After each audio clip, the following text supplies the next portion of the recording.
আলাইকুম। আগে মূল কথাটা শুনবেন, বুঝলেন? বুঝার পরে আপনাকে যুক্তি সম্বন্ধে আপনারা জিনিসটা কথাটাগুলো একটু ভালো করে মনোযোগ দিয়ে করে মনোযোগ সহকারে একটু শুনবার চেষ্টা করবেন। একজন ড্রাইভার রাতে তেল ভরার সময় হেতে কয় ঘন্টা যে দাঁড়ায় থাকতে হয় বা গ্যাস ভরার জন্য কয় ঘন্টা দাঁড়ায় থাকতে হয় হেগো এরা নিজেরা করতে পারে না। কখন তেল আসবে? ধরো 300 গাড়ি সিরিয়ালে দাঁড়াইলো, 300 গাড়ি থেকে 200 গাড়ি তেল দেওয়ার পরে 100 গাড়ির বলে এখন আর তেল নাই, আপাতত তেল বন্ধ। তখন 100 জনের রিজিকটা কোথায় যাবে? আপনারা দিবেন? দিবেন না। এই যে সামান্য 2 টাকার জন্য, হ্যাঁ, সে তো কইছে আপনার আমার কাছে ভাঙতি নেই, ভাঙতি থাকলে আপনাদের দিব। এই 2 টাকার জন্য আপনারা যে 4-5 জনে মিললা, আমি তো সুরাইছি, মানুষটা আমি সুরাইছি, আমার কেজি টেজি তো ছিঁড়ে গেছে, যাক আমি সুরাইছি যতটুকু সম্ভব। আমরা 2-1 মানুষ সুরাইছি, যে সমস্যা নেই।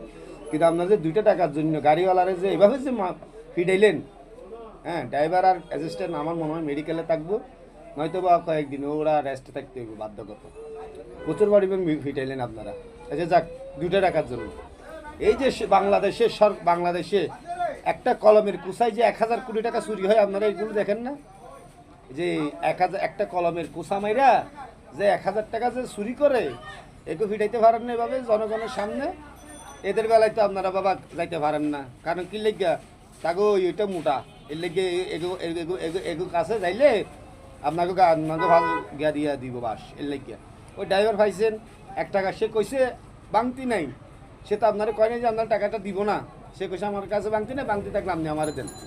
আপনারা কইছেন যে কি, আপনারা কইতেছেন, আপনি কইছেন যে কি আমি আপনার ফাঁসের সিটে বসাছিলাম।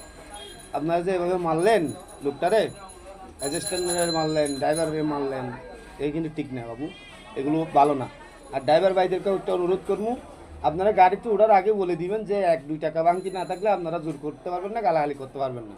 ইচ্ছে হইলেও গাড়িতে উঠেন, নাইলে উঠিয়েন না। যাত্রীদের কেন্দ্রে জায়গা বদল, তারা আমাকেও সঠিক স্থানে পৌঁছাই দে, মানে আনি দে, যে আমাদের কর্মস্থানে তারা আইনা দেয়। তাকে যদি এভাবে আপনারা ফিটান, আল্লাহর কাছে আপনারা ধরা থাকবে।